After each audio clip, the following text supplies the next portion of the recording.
Hi, this is Peter Woolfolk speaking. Now, first of all, thank you so very much for listening to the podcast. Now, I am very excited to let you know that the podcast is now available on Amazon Alexa. You know the drill. Simply say, Alexa, play Public Relations Review Podcast, and she'll take it from there. And again, thank you for listening. And if you enjoy the program, please become a subscriber. Now, on to the podcast. Welcome. This is the Public Relations Review Podcast, a program to discuss the many facets of public relations with seasoned professionals, educators, authors, and others. Now, here is your host, Peter Woolfolk. Welcome to the Public Relations Review Podcast, and to our listeners all across America and around the world. This podcast is now ranked by Apple as being among the top 1% of podcasts worldwide. So thank you to all of our guests and listeners for being the basis for this accomplishment. Now, question. As PR people, data is very important for us to validate the effectiveness of our programs for our clients or our employers. With the digital age firmly upon us, are we now in a better position to provide more and better data to support our outcomes? Well, my guest today perhaps is the most prominent person in the PR measurement arena. Frequently called the measurement queen, she is our go-to person for all public relations measurement information. So I am very pleased to announce her second visit to the podcast. Katie Paine, our measurement queen, thank you for joining us today. Thank you so much. I am so honored to be on this podcast. It's so much fun, and I love, as you know, talking about measurement. Well, very good. Well, now that the public relations has really become awash with digital platforms, will our measurement performance become better? Let's talk about that. Yes and no. Here's the problem. I literally talked to clients who have 10 different platforms that they are using to collect data. And they're using, 7 different platforms to communicate to the world. And they come to me because nothing is working, or they don't know what it means, or they're just overwhelmed with the amount of data. And that's part of the challenge of the digital age, is that it's very easy to get so much data that you feel very overwhelmed. And most of the communications people I know did not major in math and are not in the business because they love numbers. Excel spreadsheets and pivot tables are not their favorite tools, or what they like to be able to, what they like to spend their Friday afternoons in or working with. So the answer is that we are overwhelmed with data. The good news is that there are 2 or 3 major developments that are going to help us deal better with those, with the sort of onslaught of data that we're in. Okay, well, let's begin to talk about that, because one of the things that I understand is that people need to set their goals to identify what they're going to measure and what would success look like. So, and perhaps that will help refine, if you will, the instruments they might need to use in their individual projects. Absolutely. You cannot talk about platforms or tools or anything. It's literally, when I give speeches, I always say it's the second to least important thing that you're going to hear about today. It's probably the least important thing you're going to hear about today in terms of the actual tools, because if you go into, I go into corporations and clients and nonprofits, and I say, what's the business goal? And it's, make more money, sell more stuff, bigger market share, get more donations, whatever it happens to be. And then I say, how does communications contribute to that? And they say, well, our job is to raise awareness or protect the brand or reduce risk or any of those things. And I can promise you, and we'll bet you a lobster dinner, that you cannot use any of the more popular platforms out there, be it Muckrack or Cision or Meltwater, whoever it happens to be, to measure any. You can't measure any of those things, those big, important communications objectives. You can't measure them just with a media platform. And even if it's a media and a digital platform or a social media platform, or even if it's integrated, unless it ties back to the business priorities or the organizational priorities, you're measuring the wrong things. So the first step is to identify how communications contributes to those organizational priorities. And it may be as simple as, building the brand or protecting the brand. Well, that's great, but then you need some brand research, and that's not necessarily only going to come from your, Sprout Social account or your Meltwater account or whatever it happens to be. And the mistake that everybody makes, in addition to saying, let's just buy a platform that's going to solve all our problems, but the mistake people make is the importance of human understanding in order to, draw recommendations and conclusions. And I just spent the last week analyzing, measuring a crisis for a client, 809 articles that I had to skim through and look at and code and, figure out what messages were coming across and what issues and themes and who was being quoted and all the rest of the stuff is very easy to measure, but it doesn't mean anything unless you can say, in fact, during the course of this communications crisis, the theme switched from individual X, Y, Z harm to a global political dogfight. You have to look at the stuff and use your gut feelings and your instincts to understand what's really going on. Mm-hmm. Now, when you just described looking at people's feelings, is that part of what we would call sentiment, gauging sentiment, and there are programs to do that sort of thing? Here's the problem with sentiment. I mean, especially automated sentiment, is the fact that it's much subtler than that. If you think about it, first of all measurement needs to start with the audience you're talking to. Mm-hmm. So if you say, I'm a big, solid corporation with deep pockets, and therefore I can protect you from harm, and I couldn't possibly be involved in whatever it is that you're accusing me of or whatever, that might resonate with my dad. He's dead, but he was, editor of Fortune, and in those days that made a difference. It's not going to resonate with a 25-year-old person somewhere in the Midwest who probably spends too much time online and, maybe hating all corporations, or they're a farmer and it has nothing to do with them, or, it's irrelevant. And what people, and this is where we all have to take a big, fat lesson from politics.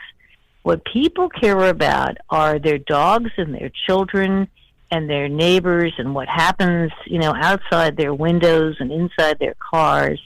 And so when people hand me here's my top tier media list, and I'm like, that's great. How much do the stakeholders in your audience actually trust any of these publications? Mm-hmm.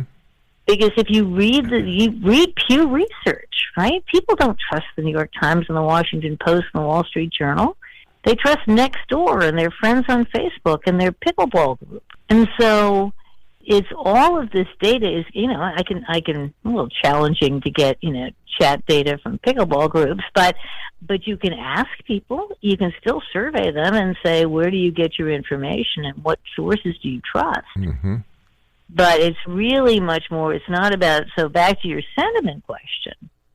Sentiment is an algorithm that is applied to a bucket of words that you hope is correct. But I use this example all the time when I was measuring a major pharmaceutical company that had teamed up with Google to cure death, i.e. prolong life.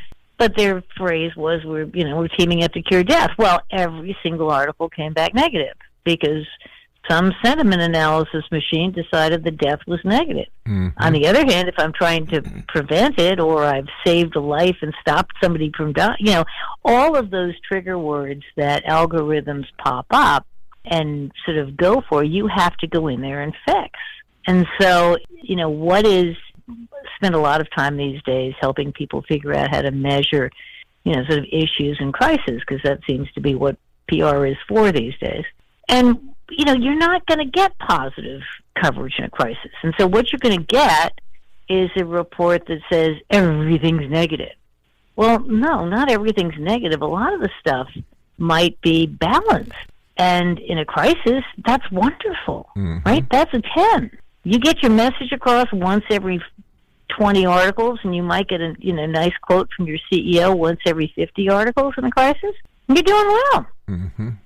So it's all about making sure that your tools and your metrics are appropriate to whatever you're measuring. And again, the thing that's very top of mind is this analysis I just did where the top 10 list is your typical top 10 list. Your top 10, media tier list is what you expected. But where's all the coverage coming from? Local newspapers. Mm-hmm. Because ultimately, this thing happened in local communities. And so local people covered it. And so the bulk of the coverage was in local papers or local radio, which, generally people don't have on their lists anymore. I mean, other than Burrell's and Nexus, it's hard to even get them. It's one of those challenges that it's not just the sentiment, it's where the sentiment is appearing. It's like who's talking about the things. Is it a trusted source? I mean, the political environment, right? I mean, somebody could be sitting on my doorstep telling me that the water is coming up above my door because of the snowstorm and, storm yesterday or whatever. And I wouldn't believe them because, they've got the wrong color hat on. So it's a lot of it still goes back to that human touch and the things that we as communications professionals know how to do. It's just that, a lot of it too is, and I'll let you get into questions soon, I promise. But a lot of it is just kind of understanding that the traditional ways we've thought about measurement as communications professionals have radically changed. The big question, the big thing that I've just gotten from this is that something I think was what salespeople will say.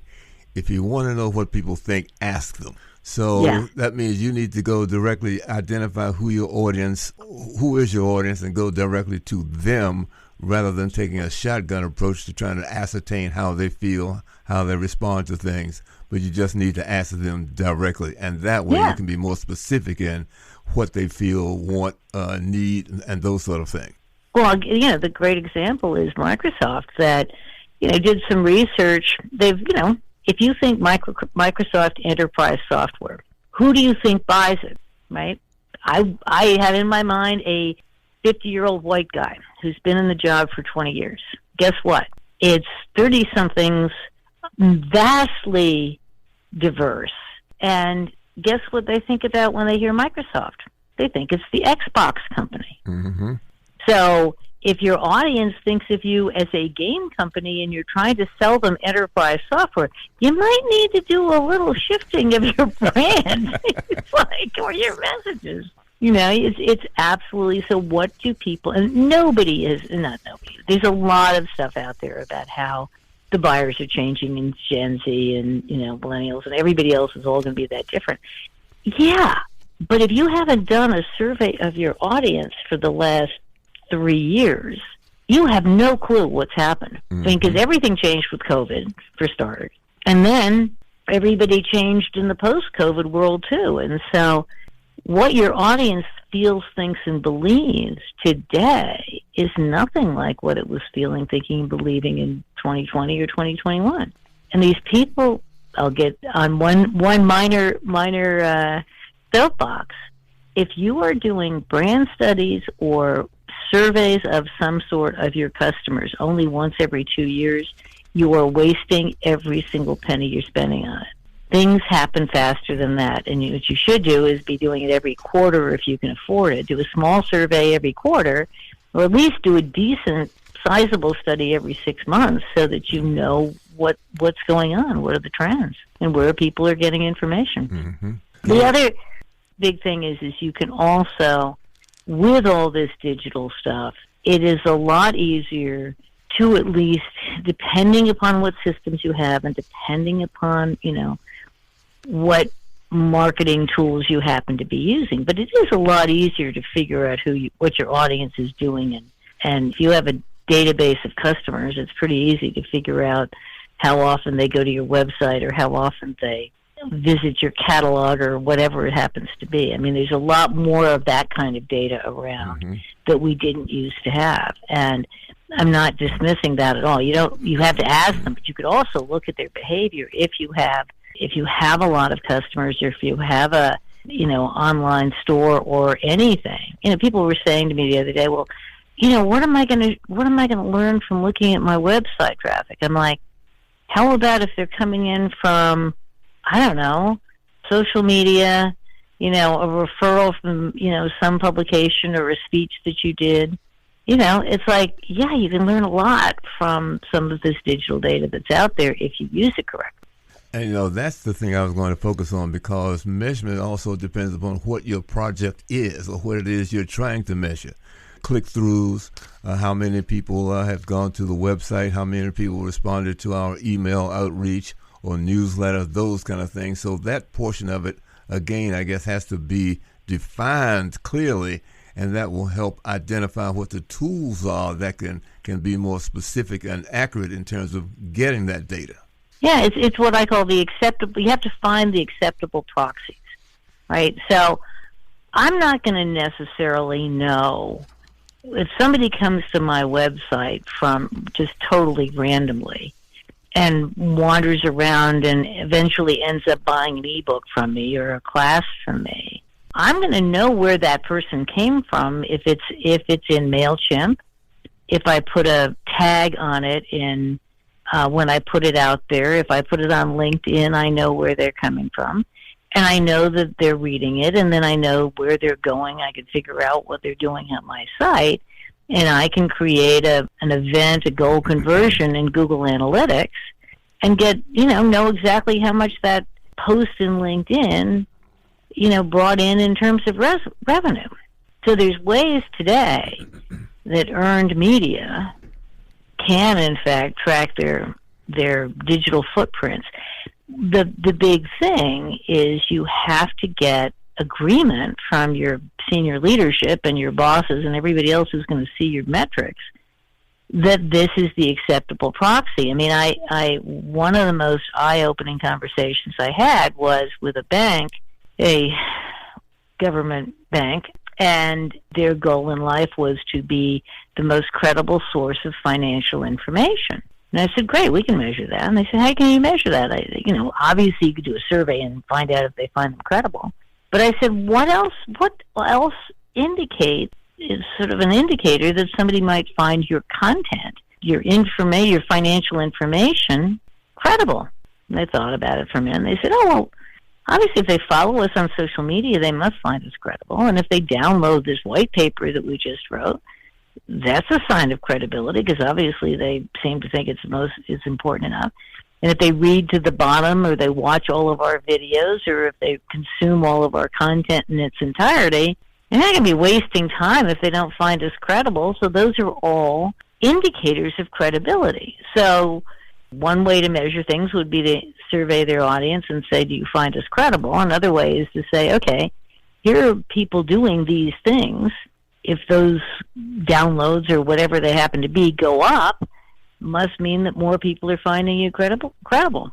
Again, I get back to it because I'm looking at what you pointed out earlier is, what is it that you're trying to measure, and then finding the proper tool to use it, because there's so many different things.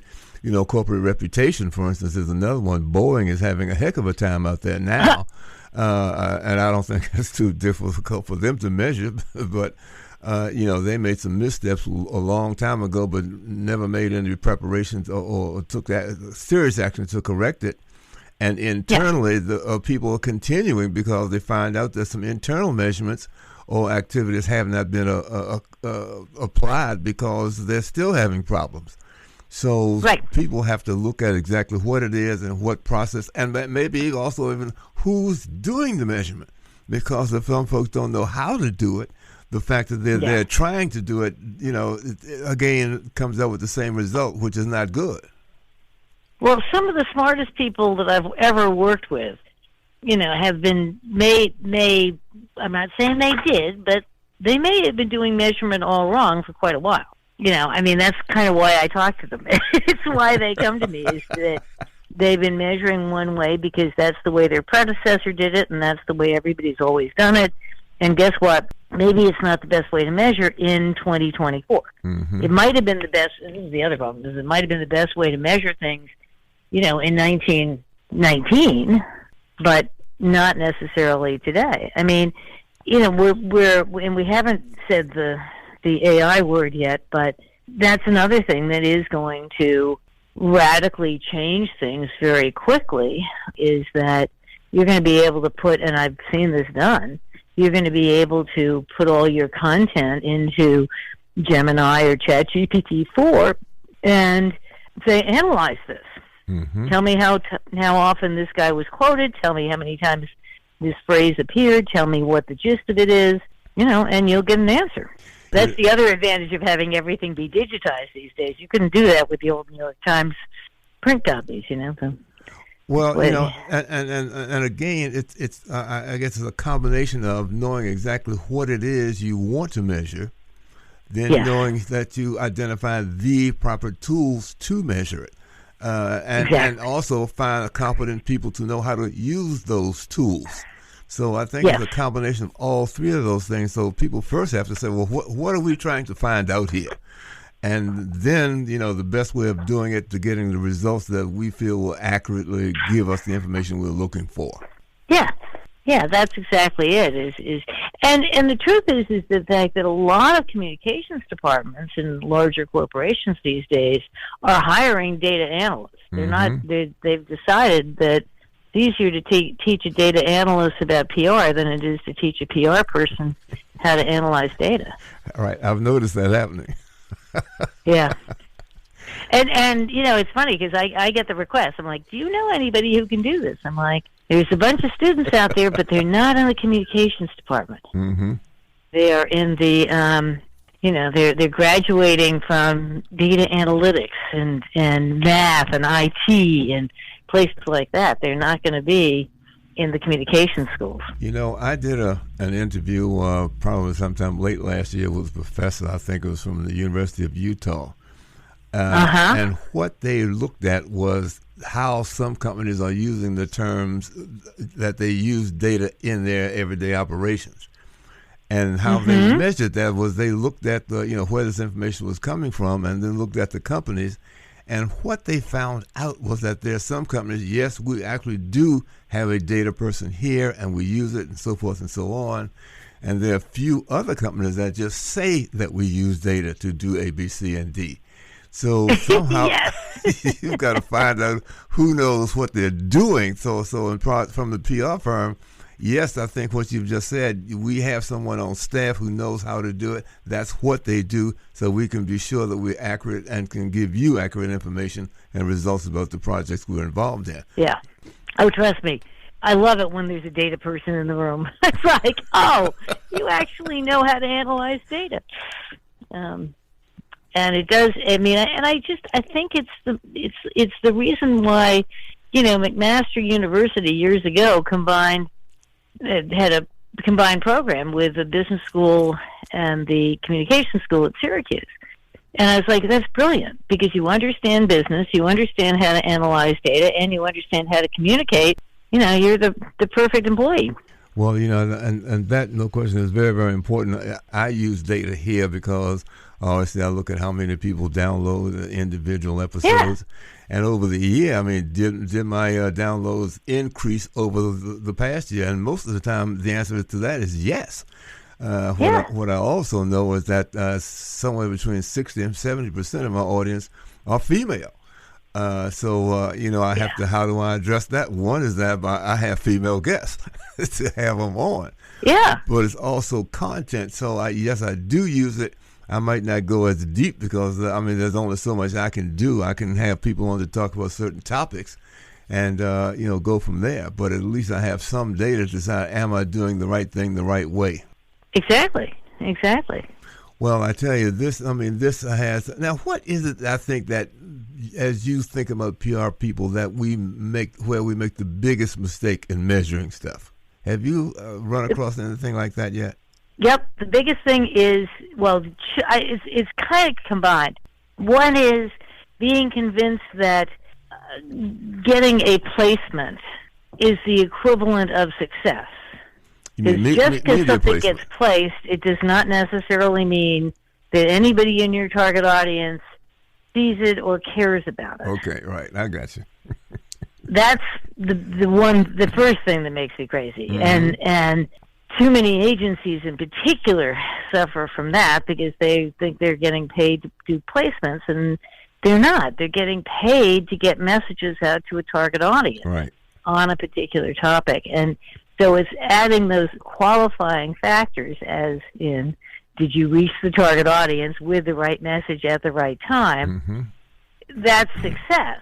And so placements, impressions, add value equivalency, all those awful old metrics are the biggest mistake they make, is that if that's what you're counting, you have no idea whether in fact you're achieving your goals.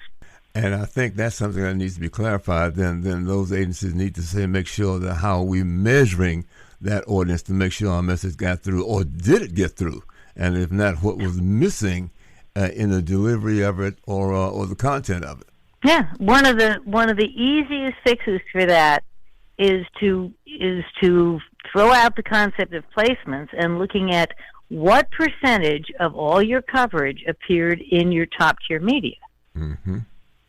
And things like share of voice. We get too locked into our own little perspective, and we forget that other things happen, right? That there's the rest of the world going on around there that may derail your plans. And I think if you don't look at the competition or your peers or some kind of a benchmark, you have no idea what's really going on. Well, I tell you, this is, and I think we've hit on some very, very important things here, and that is, having people to understand how data works, making sure it's going to the right audience.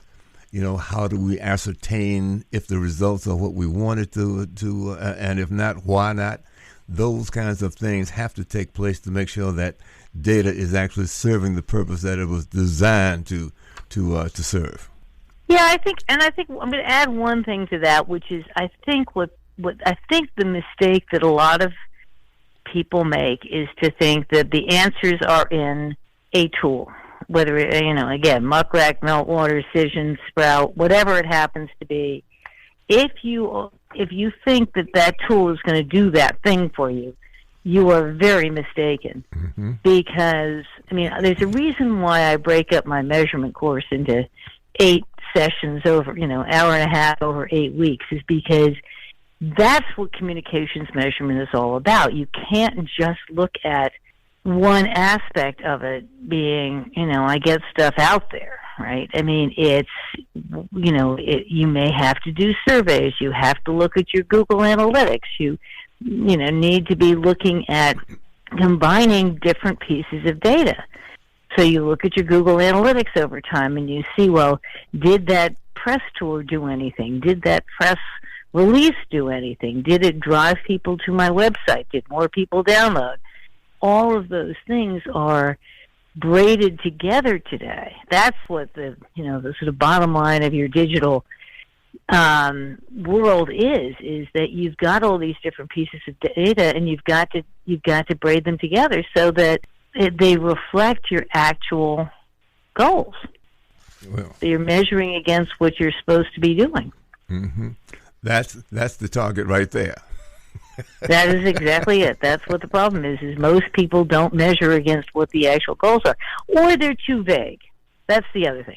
If one more person tells me that their goal is to raise awareness for, whatever it happens to be, I'm like, no, you are it's like, I don't know, Boeing. Boeing doesn't need any more awareness. Everybody knows what Boeing is, right? What you need to do is have people understand that they're fixing the problem. Mm-hmm. Breast Cancer Awareness Month. We don't need more awareness of breast cancer. So, that the term awareness is one of my triggers where I just say, That's not your goal in life. Your goal in life is to generate awareness of a specific thing.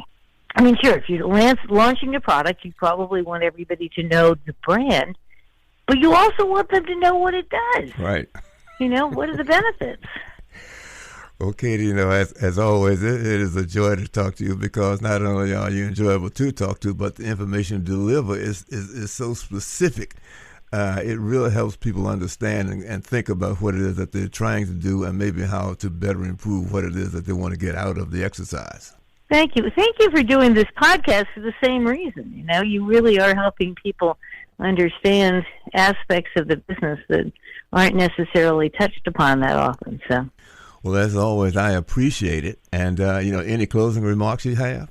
Just if you want more information on measurement, go to painepublishing.com. We have courses, we have ebooks, we have newsletters, we have memberships designed around nonprofits and educational institutions and solo practitioners. Come to our site and we'll fix you up with a measurement solution. Well, Katie, thank you so very, very much. As I said, I told our audience that you are our go-to person when it comes to measurement information. So again, I really, really want to thank you for being our guest on the podcast again. Because you're very, very welcome. Well, it's people like you that help us to grow. As I tell you, I was shocked when I found out in September of last year that we were ranked by Apple as one of the top 1% of podcasts in the world. So it didn't happen because of me. You had a big part to do with it. You asked the right question. So thank you so very, very much, and I look forward to having you as our podcast again in the near future. Absolutely, anytime. Thank you so very, very much. Thank you. Okay, and to our podcast guests, let me say thank you for listening. Again, you're part of the reason that we continue to grow, and we look forward to having you join us for the next edition of the Public Relations Review podcast. Have a great one. Thank you. This podcast is produced by Communication Strategies, an award-winning public relations and public affairs firm headquartered in Nashville, Tennessee. Thank you for joining us.